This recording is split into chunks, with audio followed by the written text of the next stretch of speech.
in the cloud. Hi, I'm Lydia. I'm a very grateful alcoholic. And I just have to say, I've just celebrated 30 years on September 11th. My sobriety date is September 11th, 1994. And I have to tell what happened that day, the day I walked into my first meeting. But I have to say, first of all, that I was a radioactive blackout drinker. I found everything in AA. This is the only game in town for us, and I think for the whole world, because it taught me how to live life on life's terms and how to actually survive and thrive and find humor in life. One of my favorite rules in the traditions is Rule 62.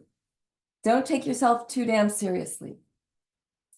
And honestly, when I got sober, everything turned funny, even the worst tragedies. But I want to start with the devastating day of my life on September 9th, the weekend before Labor Day weekend. I had a brand new baby. I was a single mom. And the night before, I had been up all night drinking straight Stoli to come down off cocaine. And I was meeting a guy that night, hoping that he would be the one I would marry, that would rescue me from single motherhood. And he comes over to tell me he's met someone else. And I proceeded to drink all night long. And I forgot my mother's coming over in the morning to introduce me to her cousin, a favorite cousin. And in the morning, I remember dancing around my room, hungover, hearing the baby crying in the next room, and putting on some uplifting suicide music by Jackson Browne. I think it was Song for Adam, which is about his friend who killed himself. And the doorbell was ringing at the bottom of the steep staircase. I had a townhouse in Beverly Hills. And I went over to pick up my baby in the room. He was crying. I weaved my way over to the top of the staircase and I went into a complete blackout at the top of the stairs. And I have to remember this because it was the scariest day of my life. It was the incomprehensible demoralization. At the top of the stairs, all I remember is I don't remember ever getting down the stairs, but at the bottom of the staircase, all I remember was the door opened and my mother had her mouth in the shape of a scream. And I must have been holding the baby upside down, and I had black mascara dripping down my face in my nightgown at noon. And I must have looked like something out of a Tennessee Williams play, Blanche Dubois in Streetcar Named Desire. And she grabbed the baby, ran upstairs with him, and I'm left there, standing there. And after that, they put me to bed. For 3 days, I went to bed. My sister and mom came over to kind of cook and clean and watch everything. And I remember laying in bed just wondering, I've got to get sober. I don't know how I'm going to do this. I didn't know anything about AA. But a week later, I'm invited to dinner down the block at my sister's place. And I walked down there. I had a nanny helping me at the time. And I walked down the alley to my sister's house. I opened the door and there's an intervention. There's my mom, my stepfather, my brother Paul, my little brother Paul, my sister, and a doctor from Brotman Hospital. And I pointed to my brother and I said, he's the one with the problem. He's a pothead. And they said, you're the one with the baby. We're going to take that baby away from you. And I'm a little bit shaky when I remember this story, but I went to the hospital the next day to Brotman Hospital to meet with this doctor. And I wore a short, dark wig and red lipstick. And I thought I was too famous to get sober because I had a hit series in the 80s, Too Close for Comfort, with Ted Knight. He played my dad. And I remember this doctor says to me, Lydia, every single person in this town in Hollywood who's successful or doing any creative work, they're all sober or they're dead. And we're going to put you in a 28-day rehab. And I said, well, I'm going to have my baby with me. They go, no, you're not going to see your baby. And I said, let me think about this. So I went home. I looked up AA. I didn't know anything about it. And on September 11th, on a Tuesday morning, I floated into an AA meeting. Oh, wait, I forgot this part. The weekend before that meeting, I drove drunk in my car with my baby in a car seat in the back, going to different Labor Day barbecues. And these were strangers' homes. And I remember my friends inviting me to certain barbecues in the backyard. I took the baby in the car seat, put him down on a picnic table, and went running into these strangers' homes. And I was I've been drinking ever since I got back from Brotman Hospital that week. And I started looking through their cabinets for liquor, looking through strangers' cabinets. I went to a freezer and I remember chugging straight vodka out of a bottle out of someone's freezer. This is like that weekend, that last weekend before I got sober. I was driving around drunk with my baby in the car, but I really couldn't get really drunk. I kept drinking, but I kept blowing up like a blowfish. I looked puffy, but I couldn't get drunk. They say that happens toward the end. The first meeting I float into at the Good Shepherd Church in Beverly Hills, all women, 10 a.m., Roxbury Drive. And I still don't know how I got there. I don't think I drove. I don't know if I took a taxi. But I walk in, I'm wearing a hat and sunglasses, and there's a woman at the podium, and she says this: if you wandered into this room and you don't know you're an alcoholic, let's put it this way: virgins don't take pregnancy tests. And the whole room roared with laughter, and I was thinking, wow, they're laughing. There's the smell of cinnamon pastries and coffee and these shiny, happy women. And I sat down kind of in the back, and when they asked if there were any alcoholics present, my hand shot up without my permission. And that was my first surrender. That was my first prayer. And honest to God, I don't remember doing anything other than that 30 years ago, raising my hand and admitting out loud that I was an alcoholic. That was the first time I'd ever said it to anyone. And that's all I did. It's like, I didn't really believe in God. I wasn't raised in a fundamentalist religion. I had been brought up in a metaphysical religion where I believe God is love, but I didn't really have any tangible evidence of what God was. But that one surrender, that first admission that I was an alcoholic, I didn't do anything else after that. That was the willingness it took to admit it out loud. And God did all the heavy lifting after that. All I did was have a lobotomy. I took my old brain out and I just started following these people. Show me the way. Show me the next indicated step. I started going to meetings every day. But at that first meeting, the most unbelievable thing happened. And that's why I have to pinch myself to believe that it really happened. I had this lifelong tortured relationship with my mother and a lifelong resentment against my mother for giving away my Barbies. Now, this is going to sound crazy. And hang on. My mother was borderline or bipolar. We didn't know what was wrong with her, but she was incredibly abusive to me. I was the oldest child. There were 3 kids in the family. And I was raised in El Paso, Texas, and I was Little Miss Cotton, and I had every hair had to be perfect, and I had to wear white gloves.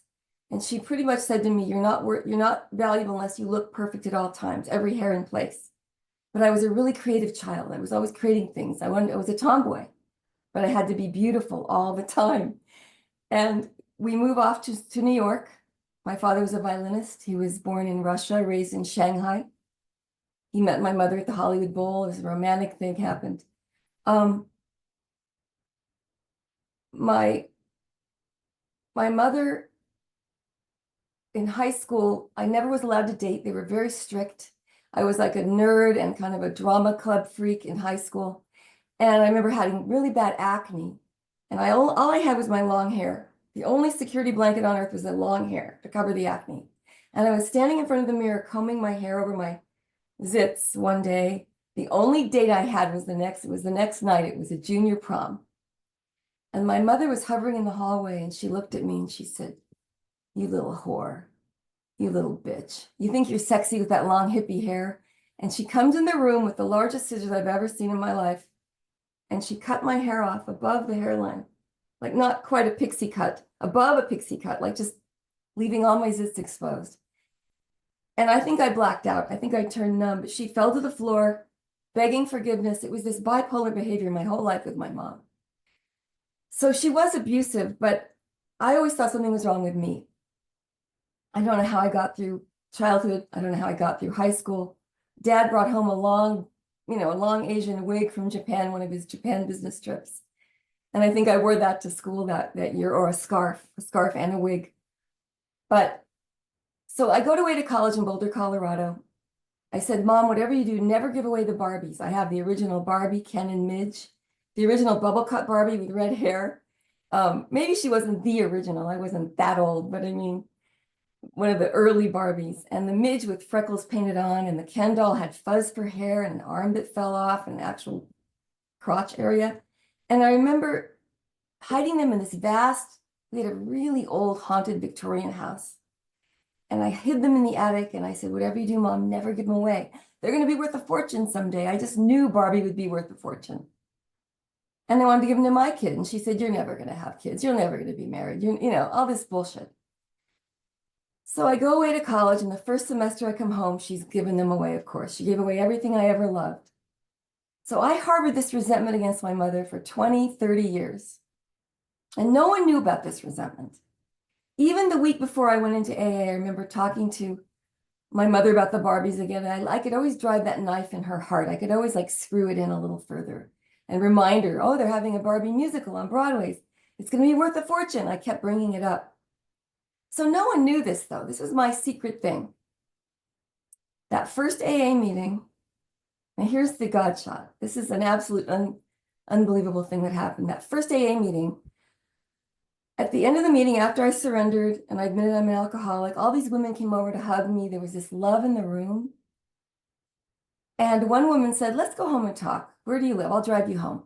So she took me home to my townhouse, right behind Saks Fifth Avenue.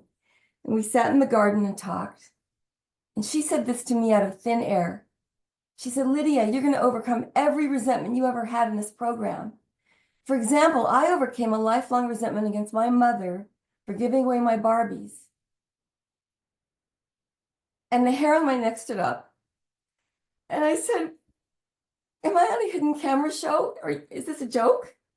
I mean, tears come to my eyes because it was my first evidence of God. It was my first God shot. A coincidence so uncanny it couldn't be random. And by the way, I've never heard that story since from anyone. But I needed these big neon signs. That's how God speaks to me, through coincidence. I had hundreds of these God shots all in a row right after that. And it kept me sober. I needed the magic. You know, I needed the childlike innocence to come back in my life. And I got to tell you, I'm still on a magic carpet ride 30 years later. I've only dipped into some, you know, I've had, during sobriety, some of the worst things on earth have happened, but somehow I've stayed sober. I married a con artist. He stole all my money. I got it back through forgiveness, you know, and I started forgiving him. And so to make a long story short, let me get back to that first year of sobriety though. My son turned 2. Actually 1.5. And then my brother, I found my brother's body. My precious baby brother, who was a concert pianist, whom I yelled at for using pot, he tried heroin 3 times and he died. And I was there. The night before, I felt something was wrong. I actually tried to make him drink vinegar to get off the heroin a couple weeks earlier. He came over to me for help, and he said they're going to fire him from his job as a cat groomer, dog and cat groomer. We tried to put him in Claire Foundation, and they sent him home because he wasn't 72 hours clean. And that night he died. And the girl that he was in love with for 10 years, his girlfriend, Vicky, they were madly in love. They'd broken up briefly. She went to Dallas to work at Neiman Marcus as a vice president. I called her and I said, Vicky, Paul died. She said, I'm getting in the car. I'm coming to the memorial service. She jumps in the car from Dallas, drives through Denver. It was a snowstorm, drinking. She killed an entire family, an 8-year-old boy and herself, in a head-on collision on the way to Paul's funeral. So this is a disease that no one gets out of alive. I mean, you get out, you know, institutions, prisons, or death. And I stayed sober through this, and I helped my mother, and I helped my sister, and we got through it somehow. And I shared about my brother at the log cabin. I remember Jay was there. I love you, Jay, by the way. You were part of my early sobriety. But I remember sharing about my brother at the log cabin, and a young man must have heard me. He came over afterwards and he said, I will never drink again. I will never do drugs again because of what your brother did to you. I don't want to hurt my sister that way. And on the way to Paul's memorial service in Franklin Canyon, you know, this kid was walking up the hill in a suit. He walked all the way from Hollywood. And that kid is still sober today. So you never know who you're going to help in a meeting, you know? But that first year of sobriety was tough, you know, and my sister had open heart surgery. My mother continued her insane behavior, but there was a time when I let go of needing my mother's toxic behavior. And it was kind of an Al-Anon technique. I didn't even know what I was doing, but I stopped taking her phone calls just for a little while. She was so cruel at times on the phone. She'd say, "Did you get dumped?" And I was thinking, that's not the way a mom should talk to her daughter. So I didn't take her calls for about a week. And oddly, she kept trying to call me and the calls didn't come through. And 2 weeks later, she said her first apology ever her entire life was, "Please forgive me." So this started a 30-year forgiveness. And 2 years ago, I lost my mother. And she was so weak and tiny, and she had dementia. And I looked at her and I said, I need to let her off the hook finally, for once and for all. We'd had many levels of this throughout the years. But I held her in my arms and I said, "You were the best mother in the world." She wasn't. She was a psychopath, but she needed to hear this. She needed to hear this. She wept in my arms. And we had one good year, you know, one good year together where she would listen to Mozart and listen to prayers. And I would just read to her. She couldn't speak. And some really beautiful things happened at her death. Oddly, I don't know how to interpret this, but she died looking upset, horrified, and in the morning she was smiling after death. So I don't know. I do have to say that I wouldn't be alive without AA. And even in sobriety, meeting the con artist, which was, you know, there was a gift in that. I met this man at the park. He was throwing, you know, softballs to his little boy. His little boy was 4 years old. And my little boy and his little boy came running over to each other and started playing together. My son was 5 at the time. And we fell in love. And I raised 3 boys and 2 dogs, including my husband, and they all went through puberty at the same time. So I couldn't leave my marriage sooner because I was getting too much comedy material out of it. But the truth is that stepson had brittle bone disease, and I got to raise him. He didn't have a mother. His mother abandoned him. And he had, you know, every bone in his body was installed backwards. His elbows were backwards. So he could never touch his chin. And when he went through puberty, he couldn't shave or do anything. So I got to be there for him. And there was a gift in this marriage. And oddly enough, through all the weirdness, his father, I realized why his father was so screwed up. By writing. You know, writing's a really good tool in AA. I write in the journal every morning and I teach my sponsees, I tell my sponsees, please write down your pain, do a brain dump every day. Get it out of your heart, of your arm. Longhand is better than the computer at times. And it comes out of you and you're giving it to God right on the page. And then read it to me. But my ex-husband, it's really weird. He didn't know the meaning of the word labyrinth. And I thought, Paul, it's a 7th grade mythology word. And he goes, so what? Not everyone knows that word. And I said, and as I'm writing about this, I realized 7th grade mythology word. He, on the morning of the first day of 7th grade in Waukesha, Wisconsin, he walked into the garage and found his mother had killed herself, right? She threatened to kill herself because his father was having an affair. And he witnessed this carbon monoxide. His mother had killed herself in the garage where he went to get his bike. And he never went back to school, really. He never really went back to school. He went in the house, tried to talk to his dad. His dad said, take your feelings outside. I'm bringing the new woman in. Paul had to, this gave me compassion for my ex-husband. And it actually got, the forgiveness was the alchemy or the magic that enabled us to speak to each other. And I did end up getting most of my money back. So stranger things have happened. But this program is so amazing because it taught me forgiveness. It taught me to forgive myself. I'm the hardest person on myself. And, you know, I had a really good friend in the program, a cop. A lot of you may, I don't know if you may know him, Jay, you may know him, Mike Graham. 37 years sober. He arrested a coke dealer in the back alleys of LA 39 years earlier. The coke dealer goes to prison, becomes the cop's sponsor. The cop is an atheist, doesn't believe in God at all. He's a recovering Catholic. He his best friends in AA were a coke dealer, a coke dealer, a priest, and a nun. None of them had found God in church, but they found God in these rooms because it's God in the flesh. It's love in the flesh, love in action. It's like all of us sharing our experience, strength, and hope. That is God. God is love. And it's not, I don't know. I really believe that this is where I found everything. It teaches me to be kind to others. Einstein said no problem can be solved the same level it was created on. You have to go to a higher level. So you can't solve fire. You can't fight fire with fire. You can't cure alcoholism with more alcohol or drugs.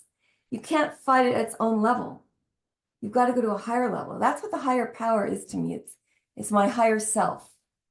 It's the higher thoughts, the thoughts of love, peace, forgiveness, not regretting anything, not feeling guilty, not looking back. I had a friend who looked back in life, and they had really bad back pain. And I said to them once, do you regret a lot of things? Is that why you have back pain? I don't know where this came from.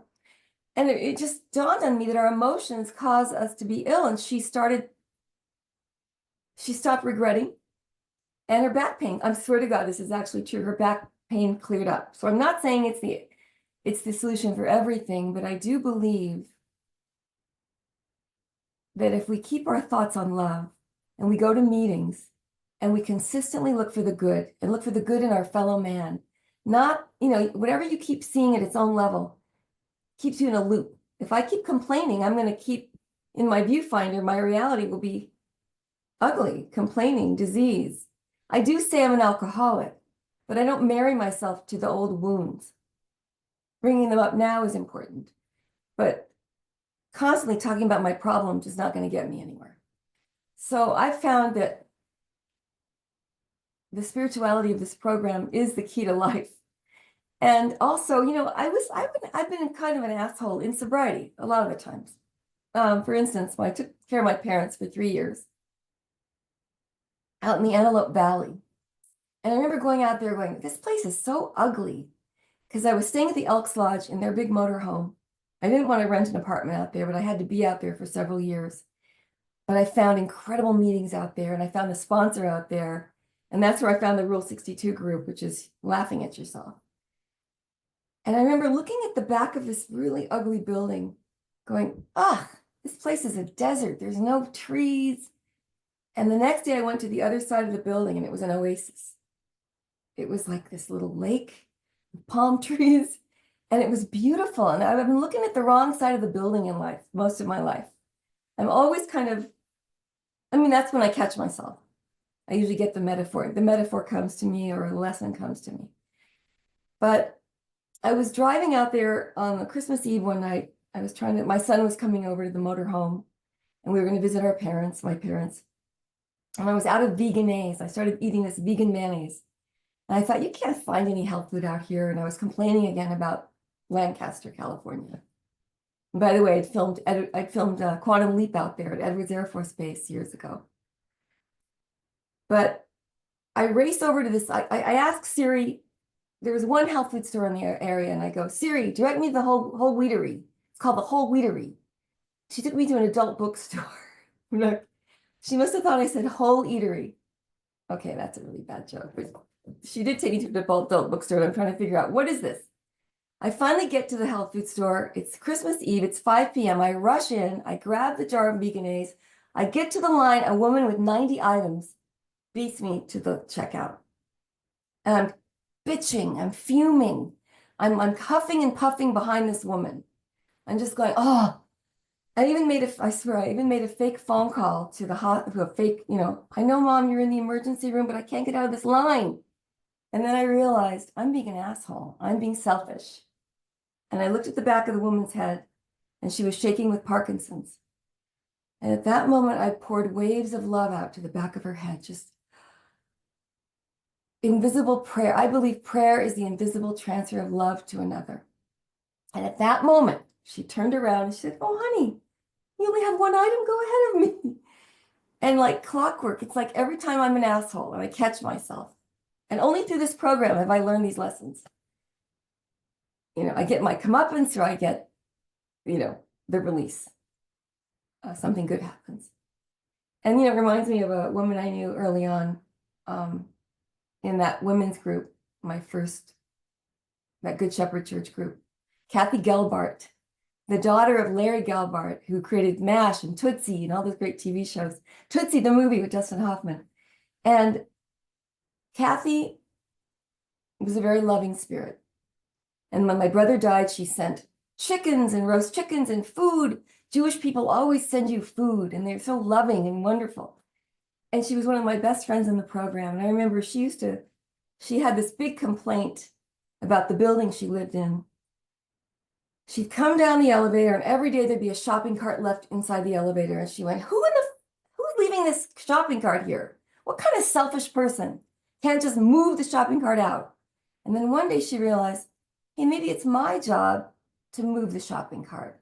Maybe it's a disabled person or a blind person. And she began looking forward to the shopping cart.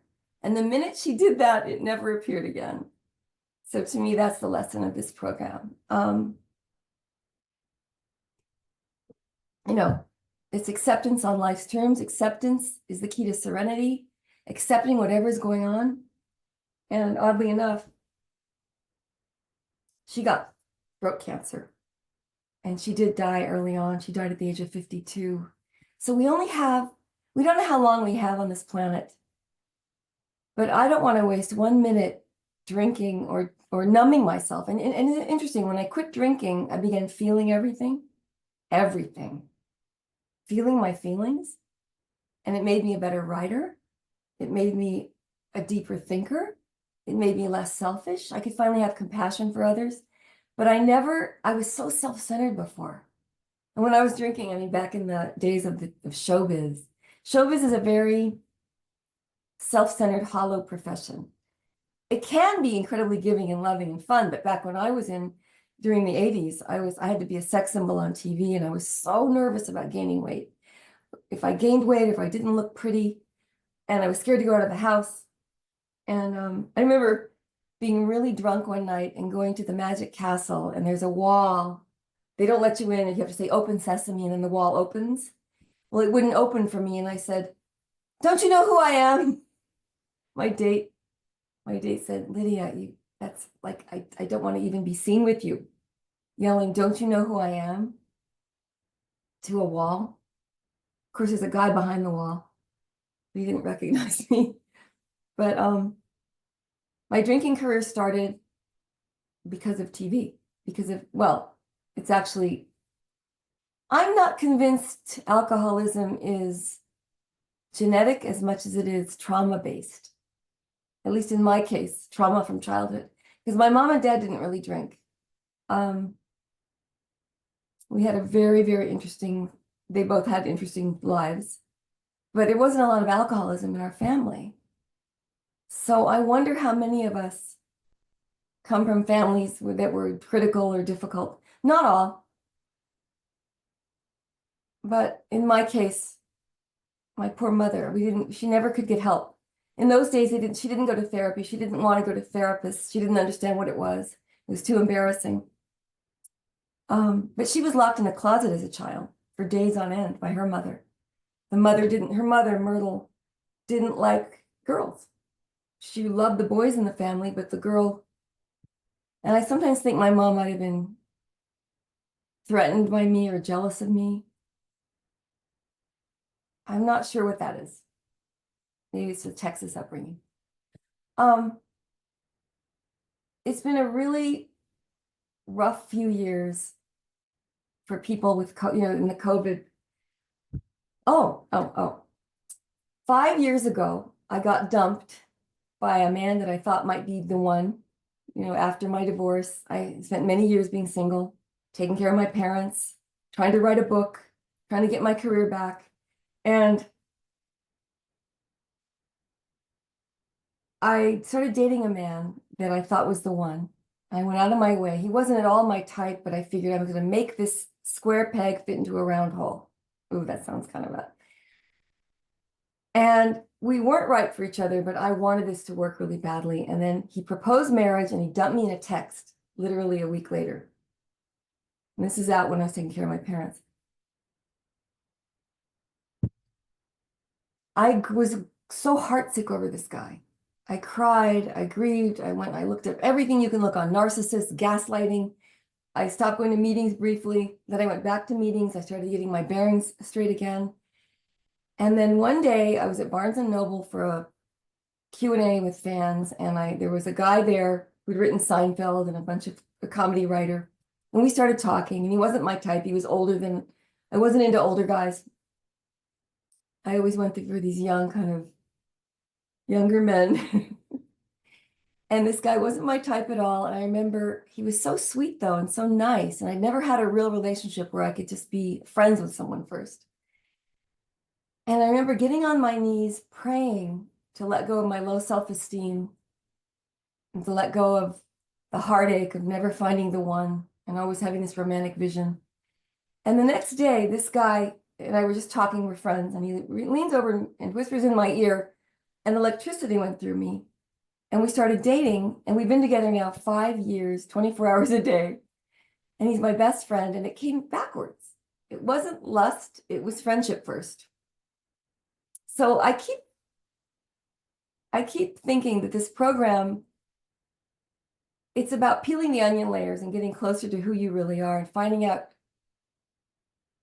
that being human, it's hard to explain what I'm trying to get at, is that we're on a spiritual journey, and everything is about loving yourself first, because if you don't love yourself, you can't really give it away. So I'm just grateful that I'm in this program to be sober enough to be 30 years sober. And my son just turned 30 years old, and he doesn't drink at all. He has like a beer. I've seen him have a beer once, and he just got engaged, and he has a good job. So this is kind of a miracle. The one with brittle bone disease is doing really well. I'm trying to help him maybe quit drinking. We're friendly, we're close. I'm just grateful, and being grateful every day. I always tell my sponsees, think of 5 things to be grateful for every morning. The first minute you open your eyes, if you go through the vultures are circling and you feel depressed, 5 things to be grateful for. Do you have a roof over your head? Do you have your eyesight? I have a friend who just lost her eyesight in her 50s. And so she was too afraid to have a cane or a seeing eye dog. I was embarrassed. She was self-conscious and approval seeking. So my defects of character have always been caring what people think of me, trying to be something I'm not, afraid of being imperfect. And I still do that thing with the makeup and having to look good. But you know what? I'm kind of excited about aging gracefully, but without drinking. You know how healthy we are? If you have not had a drink in a few years, you're going to start aging backwards. I'm trying to sell this thing about being sober. It really, really, really is amazing. Because when I was drinking or doing drugs or cocaine or, God, I tried everything you can name. I remember in college we took LSD, window pane, green blotter, acid in Boulder, Colorado, and mescaline. I'm lucky to be alive. And my brother didn't make it.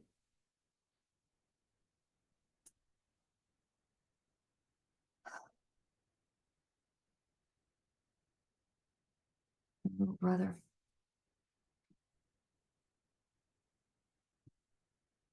I think he was too fragile and too wounded for this world. I think he was just one of those people that couldn't be honest with himself. And he even went to Kaiser and he tried to get sober there, and he oh my God. He came back that day, and I said, honey, I'm gonna have you drink the vinegar and you're gonna be fine. I wish I chained him in my house. I have a lot of guilt over letting him leave that night. You know, a lot of us we can't save other lives, but every person has it within themselves to help themselves.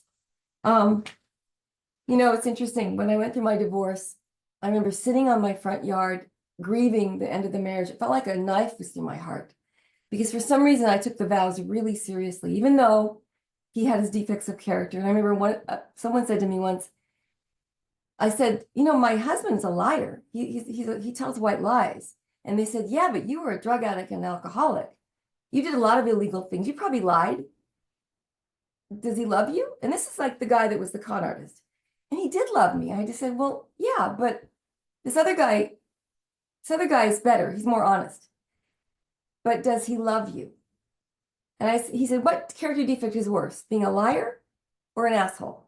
And I had to really think about that, because in the early years of my marriage, my husband was really good to me. I mean, he had this defective character where he stole my money, but, you know, I had to learn some hard lessons from that one. But I was sitting there grieving on the front yard one day, and I looked up and I realized I didn't know we had a fig tree. That's how unconscious I was in the marriage. I was having Pokemon parties and Yu-Gi-Oh parties and taking care of his son and my son and trying to keep all the balls in the air and go to meetings and sponsor people. But I hadn't reached another level of consciousness at that point.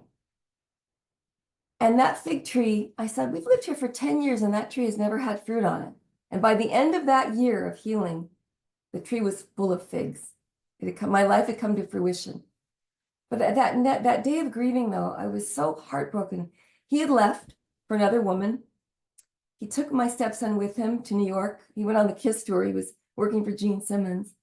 My other son, my biological son, went off with his dad to New York for the summer. And I was alone in this haunted house. And the house felt like it was grieving too. And I remember praying, just sitting there praying and grieving and crying. And a butterfly, this is going to sound crazy, but a large swallowtail butterfly or tiger striped swallowtail butterfly started coming over, circling me, and then another one. And it was like I was snapped out of my depression from an external, not an internal. It's like God was giving me something beautiful to look at. Sometimes we need we need to look up. And that weekend I was invited to do an event in Del Mar for autistic children. And they gave me a free hotel and a gift to the San Diego Zoo. And I was grieving the end of my marriage. And I went to do this charity event, and then I went to the zoo alone. And I spent the entire day staying completely present, laughing. There was a gorilla that actually stuck her tongue out at me. The orangutans were making love in front of kids, and they were like, all the parents were closing their eyes, and I was laughing. And I began to laugh again, and I began to just be so into the moment. At one point, I just wandered the zoo all day long by myself. A peacock came over to me and opened his feathers. I'd never seen a peacock in person do that. And I'm like awestruck. And there's a toddler giggling and oohing it. We're both oohing and awing, and all the parents are jaded looking at their watches. And I realized it's this childlike innocence I needed that day. And all I ever wanted to see was a monarch butterfly up close. I'd never seen one in person. And I drove home from San Diego that day, got home right around sunset. And at my front door, there was a monarch butterfly waiting for me on a white rose. And I got it. The universe is interactive. It wants to play with us. It wants to show off for us, but we're never present enough to appreciate the beauty going on right here, right now. And it was like, oh my God, if I'd only asked for more. But the butterfly was all I wanted. And the minute I tried to take a picture, it flew away. But it was like, God wants to show off for us. God wants us to believe in this beauty and this magic and stop looking at our problems. Yes, we can talk about grief and we can talk about COVID and we can talk about our disease and we can commiserate with each other, but we have to be empathetic with each other. But we need to move on from that and we need to look at the good going on in our lives right here, right now. I would not be alive without this program. Every minute of my life I'm grateful for. I get nervous still sometimes. I have projects I want to complete.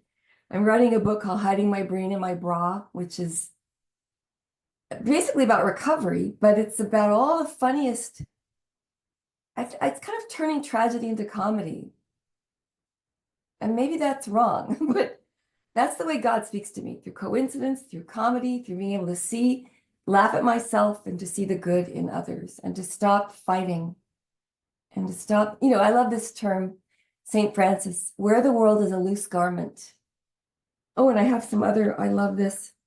Withdraw your attention from your enemies and they expire from neglect. Our enemies are our worries and our fears. So the more we're obsessed with everything we're worried about, it's going to stay with us. but we've got to learn to let it go. And that's what AA does for me. It lets me let go of my worries and my fears and my problems and my alcoholism. How in the hell do you explain that I'm sober 30 years when I was a drop dead drunk and I never had a thought in my head that wasn't, how do I look? How cute am I? How can I make you, like me? And I don't know how it's happened. It's like it's a miracle. I use the word miracle, but I really believe miracles are natural law. I really believe we're supposed to be happy, joyous, and free. It's not hard. We make it hard. And disease is disease. Yes, my sister had really bad arthritis in her feet, and she's gay, and she had some downstairs neighbors that were kind of mean to her. They were anti-gay. And I said, honey, are you walking on eggshells? And she went, yeah, the woman downstairs hates my guts. And I said, well, go talk to her. Try to be friends with her. And she went downstairs to talk to her. The woman slammed the door in her face. Kathy started going back to AA. She went to AA meetings. She started writing, resentment lists down, doing her step work. And the woman moved away and Kathy's feet cleared up. So I'm not saying you can always solve everything on a one-to-one level, but it helps to do the steps. The steps are, this whole program is about finding your higher power. It's not about hard work. It's about letting go. It's about love. And the love in these rooms is God to me. So that's my story. And I'm just grateful to be here. Thank you.